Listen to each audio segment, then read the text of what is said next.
Fikir alışverişimize hoş geldiniz. Bugün hepimizin zaman zaman üzerinde düşündüğü bir konuyu kaynak materyalimiz ışığında ele alıyoruz. Yani hayat bizi neden sürekli bir takım zıtlıklarla karşılaştırıyor? Bu deneyimlerin altında yatan anlam ne olabilir? Evet, gerçekten de önemli bir soru bu. Yani karşılaştığımız zorluklar, çelişkiler, bunların bir mantığı, bir amacı olmalı diye düşünüyoruz sık sık. İşte tam da burada tartışmamız başlıyor aslında. Kaynak materyalimiz oldukça net bir iddia ortaya koyuyor. Hayat, diyor, bizim aşırılıklarımızı, yani bir yönde fazla olan neyimiz varsa onun tam tersiyle sınayarak törpülüyor. Bizi bir dengeye getiriyor ve bu şekilde de terbiye ediyor. Şimdi soru şu, bu denge arayışı, ruhsal olgunlaşma dediğimiz, yani tekamül sürecinin anahtarı mı? Merkezi mekanizması mı? Yoksa hani daha büyük bir resim var da bu sadece o resmin bir parçası mı? Tekamül yolculuğunda sadece bir durak mı? Ben kaynak materyale dayanarak hayatın bu zıtlıklar aracılığıyla çok bilinçli bir şekilde dengeyi hedeflediğini ve bunun da tekamülün aslında temel dinamiği olduğunu savunacağım. Ben de şöyle yaklaşacağım. Zıtlıkların öğretici bir gücü olduğunu tabii ki kabul ediyorum. Bunu kimse yadsıyamaz. Ancak bu mekanizmanın, tekamülün, yani ruhsal olgunlaşmanın yegane yolu mu ya da en azından en temel yolu mu olduğunu sorgulamak istiyorum. Bir de ulaşılmak istenen hedef gerçekten sadece denge kelimesiyle sınırlı mı? Belki de amaç, evet, dengeyi de içeriyor ama onun ötesinde daha kapsamlı bir dönüşüm, belki bir idrak seviyesine ulaşmak. Peki, o zaman pozisyonlarımızı biraz daha açalım. Kaynak materyaldeki temel argüman şu, insan zıttıyla terbiye olur. Hatta daha da net bir ifade var, neyin fazlasına sahipseniz mutlaka onun zıttıyla sınanırsınız. Yani diyor ki, eğer aşırı merhametliysen hayat karşına bir şekilde zalimliği çıkarır. Aşırı cesursan korkaklıkla yüzleşirsin. Bilginle çok övünüyorsan belki de cehaletle sınanırsın. Ve bunlar rastgele değil, amaç belli. O fazlalıkları törpülemek ve kişiyi olması gereken orta yola, yani dengeye çağırmak. İşte tekamül dediğimiz şey kaynak metnine göre tam da bu süreçle oluyor. Örnekler de veriyor. Mesela aşırı bilgisiyle tanınan İlber Ortaylı'nın sık sık cehaletle muhatap olması durumu. Ya da işte çocuğuna veya sevdiğine aşırı düşkün ebeveynlerin, aşıkların yaşadığı hayal kırıklıkları veya sürekli iyilik yapıp hep karşılığında nankörlük gören insanlar. Bunların hepsi aslında aynı prensibi gösteriyor gibi. Bir uçtaki aşırılık diğer uçla karşılaşıyor ve törpülenerek dengeye doğru itiliyor. Hatta Mevlana'nın o meşhur kirlenmiş kilim metaforu var ya, o da bu arınma ve dengeye ulaşma sürecini çok güzel anlatıyor bence. Kilimin temizlenmesi için ne yapılır? Dövülür, fırçalanır, yıkanır, güneşte kurutulur. Yani zorlu işlemlerden geçer. İşte bu işlemler kilimin üzerindeki kiri, pası, yani bizim aşırılıklarımızı, dengesizliklerimizi temsil ediyor. Temizlik ne? Bir nevi dengeye, ideal hale, öze dönmek.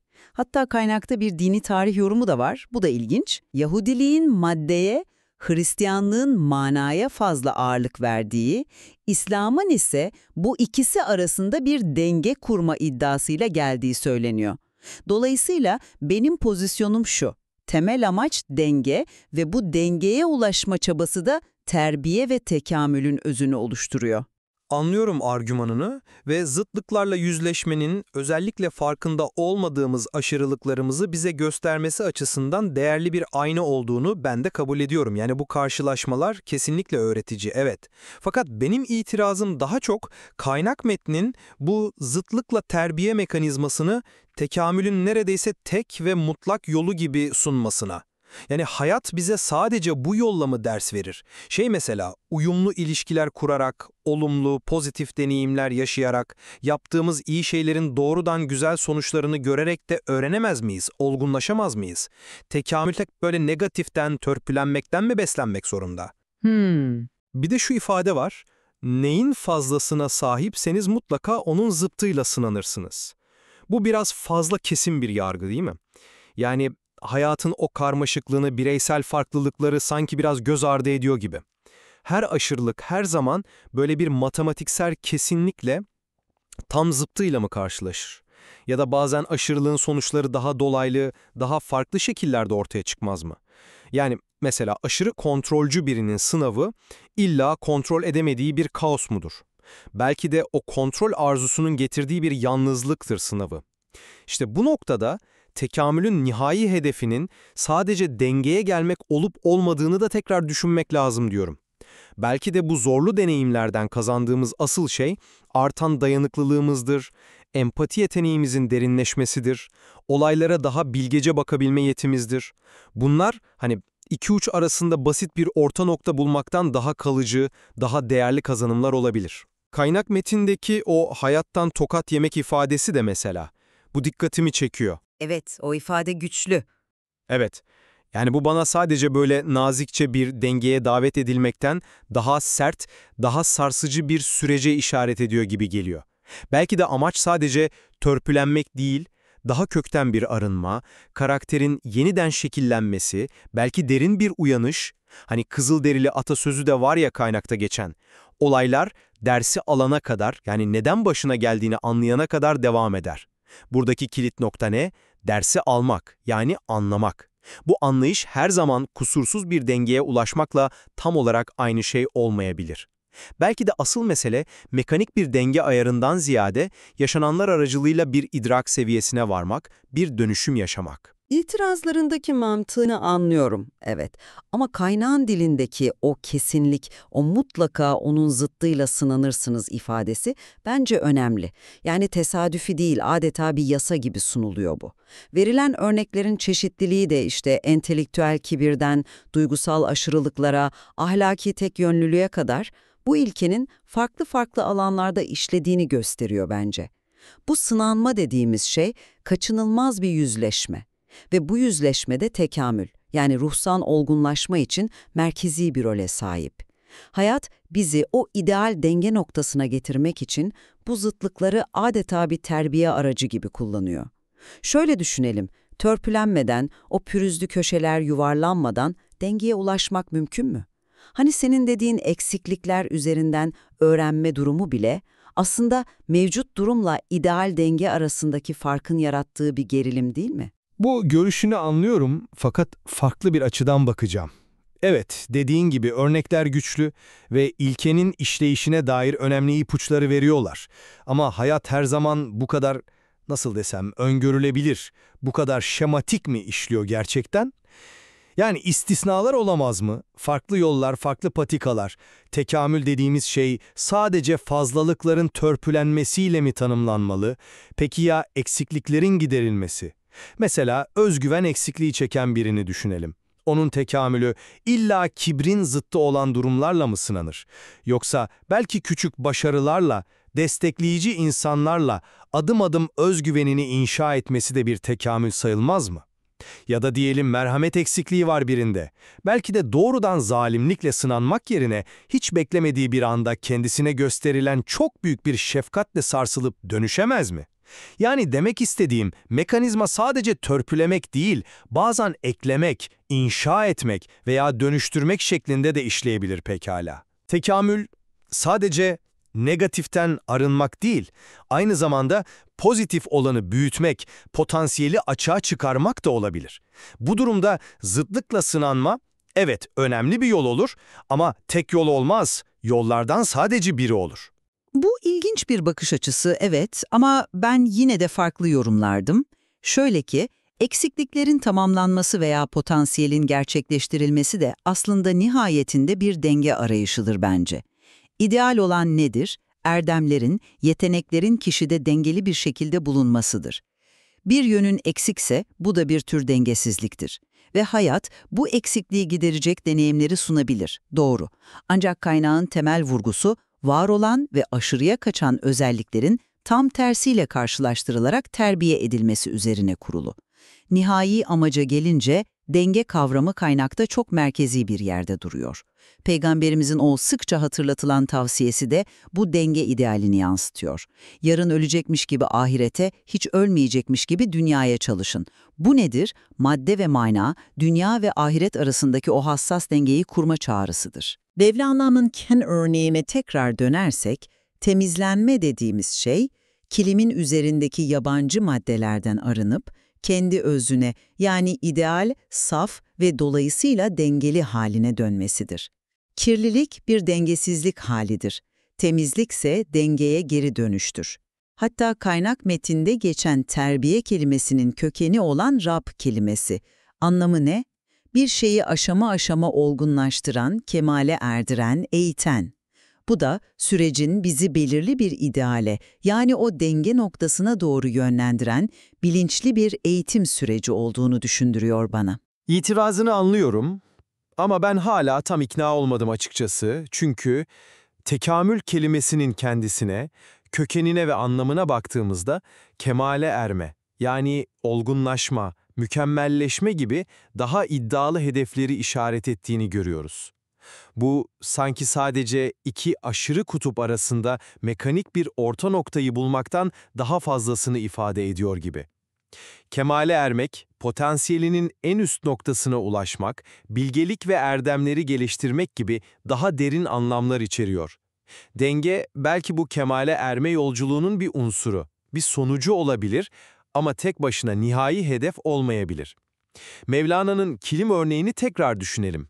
Temizlenmek, evet, yabancı unsurlardan arınmak ama aynı zamanda kilimin kendi dokusuna, kendi özüne yani aslına dönmesi. Bu sadece nötr bir denge noktası değil, aynı zamanda bir saflık, bir öze dönüş hali.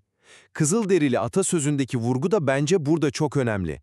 Ders, anlaşıldığında olayın tekrar etmemesi. Bu, mekanik bir denge ayarının yapıldığını değil, bir idrak değişikliğinin, bir bilinç sıçramasının gerçekleştiğini gösterir.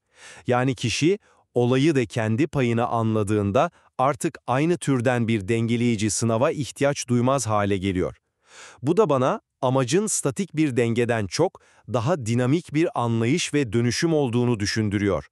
Belki de denge bu daha büyük dönüşüm sürecinin sadece bir aracı veya bir göstergesi ama bizatihi amacı değil. Bu argüman etkileyici. Lakin şunu göz önüne aldınız mı? İşte o bahsettiğin anlayış ve dönüşüm anı, o kritik an, tam da o dengesizliğin yarattığı gerilimle, o aşırılıkla yüzleşme anında tetikleniyor aslında. Sınanma deneyiminin doğası bu. Kişiyi konfor alanından çıkarıyor ve zayıf ya da aşırıya kaçan yönleriyle yüzleşmeye zorluyor. Kaynakta geçen o tokat yemek, dövülmek gibi sert ifadeler, bunlar yüzleşmenin sancılı olabileceğini ama arınma, terbiye ve nihayetinde dengeye ulaşmak için gerekli olduğunu vurguluyor. Aşırı merhametli birinin zalimlikle karşılaşması, ona sadece merhametin değil, bazen kendini korumanın, sınır çizmenin de bir erdem olabileceğini öğretiyor mesela. Bu da yeni bir denge noktası aslında. Aşırı cesur birinin korkaklıkla ya da aşırı tedbirle sınanması, ona atılganlıkla ihtiyat arasındaki dengeyi kurmanın önemini gösterebilir. Yani bu yüzleşmeler evet acı verici olabilir ama kişiyi eksik veya aşırı yönleriyle bütünleştirerek daha olgun, daha tam ve evet daha dengeli bir birey haline getiriyor. Bu anlamda denge sadece bir orta nokta değil, aynı zamanda bir olgunluk ve içsel bütünlük göstergesi. Peki şunu tekrar sormak istiyorum. Sınanma her zaman bu kadar doğrudan mı gelir? Yani bir özelliğin tam zıttıyla mı? Acaba bazen sınanma dediğimiz şey, aşırılığımızın doğrudan veya dolaylı ama kaçınılmaz sonuçlarıyla yüzleşmek şeklinde ortaya çıkmıyor mu? Mesela, kaynak metinde de değinilen, mala mülke aşırı düşkün birini düşünelim. Onun sınavı illa manevi bir yoksunluk, bir fakirlik midir? Yoksa bu aşırı maddiyatçılığın doğal bir sonucu olarak ortaya çıkan derin bir yalnızlık hissi, bir güvensizlik, ilişkilerdeki yüzeysellik veya içsel bir boşluk hissiyle mi sınanır kişi? Bu durumda kişi doğrudan bir zıtlıkla değil de kendi seçiminin, kendi aşırılığının yarattığı sonuçlarla yüzleşmiş oluyor aslında. Eğer durum buysa, sınavın birincil amacı kişiyi mekanik olarak diğer uca çekip dengelemekten ziyade, kişinin değerlerini, hayata bakışını, önceliklerini kökten sorgulamasını sağlamak olabilir. Bu da yine basit bir dengeden daha derin bir anlam arayışına, bir bilinç ve değer dönüşümüne işaret ediyor bence. Belki de o tokat sadece yoldan sapanı yola sokmak için değil, aynı zamanda derin bir uykudan uyandırmak içindir. Bu bakış açınızı anlıyorum fakat farklı bir noktadan yaklaşacağım. Aşırılığın doğal sonuçlarıyla yüzleşmek dediğin şey de aslında dolaylı yoldan bir zıtlıkla karşılaşmak sayılabilir. Şöyle ki, aşırı maddiyatçılığın getirdiği o yalnızlık veya içsel boşluk aslında neyin eksikliğidir? Manevi değerlerin, derin insani bağların eksikliğinin hissedilmesidir. Yani bir başka tür zıttın, maddenin zıddı olan mananın yokluğunun hissedilmesidir. Hayatın kullandığı yöntemler farklılık gösterebilir, evet. Bazen doğrudan zıddıyla yüzleştirir, bazen de aşırılığın doğurduğu sonuçlarla bizi uyarır. Ama temel prensip sanki değişmiyor. Aşırılığın yarattığı dengesizlik bir şekilde fark ettiriliyor ve kişi bunu düzeltme yönünde bir içsel veya dışsal baskı hissediyor. İşte bu düzeltme süreci, yani terbiye, bizi adım adım daha olgun, daha bilge ve nihayetinde daha dengeli bireyler haline getiriyor. Bence denge bu sürecin hem aracı hem de hedefi. Sanıyorum temel fikir ayrılıklarımız nerede, örtüşen noktalarımız nerede? Bunlar epey netleşti. Şunda hemfikiriz, hayat, özellikle zorluklar ve kaynak materyalimizin de altını kuvvetle çizdiği gibi zıtlıklar aracılığıyla bize önemli dersler sunuyor ve kişisel olgunlaşma sürecimize, yani tekamülümüze veya terbiyemize ciddi katkıda bulunuyor. Evet, bu noktada bir fikir birliğimiz var, doğru. Ancak temel ayrışma noktamız şurada düğümleniyor. Bu zıtlıklarla sınanma dediğimiz mekanizma, tekamülün ana yolu mu, yani merkezi ve birincil dinamiği mi, yoksa olgunlaşmaya giden çeşitli yollardan sadece bir tanesi mi? Ve bu sürecin nihai amacı özellikle denge kavramıyla mı sınırlı, yoksa dengeyi de içine alan ama onun ötesine geçen daha geniş bir olgunlaşma, arınma, idrak ve bilgelik kazanma hedefinden mi bahsediyoruz? Tam olarak öyle. İşte bu iki farklı mercekten bakmak, kaynak materyalde ele alınan hayatın zıtlıklarla sınaması temasının farklı katmanlarını görmemize, daha derinlemesini anlamamıza yardımcı oluyor aslında. Belki de kesin tek bir cevaptan ziyade her iki yorumun da kendi içinde geçerli olduğu ve kişisel deneyimlere göre hangisinin daha ağır bastığının değiştiği bir durum söz konusudur. Kesinlikle öyle. Dinleyicilerimiz de eminim kendi yaşamlarındaki deneyimleri, karşılaştıkları zorlukları, onlardan çıkardıkları dersleri bu iki farklı perspektiften belki yeniden değerlendirebilirler. Kaynak materyal, şüphesiz üzerine daha fazla düşünülecek, kişisel anlamlar çıkarılacak zenginlikler barındırıyor. Evet, bu fikir alışverişi konuya dair mevcut anlayışımıza kesinlikle yeni boyutlar kattı. Tek bir mutlak doğrudan ziyade geçerli farklı yorumların zenginliğini görmek her zaman ufuk açıcı oluyor.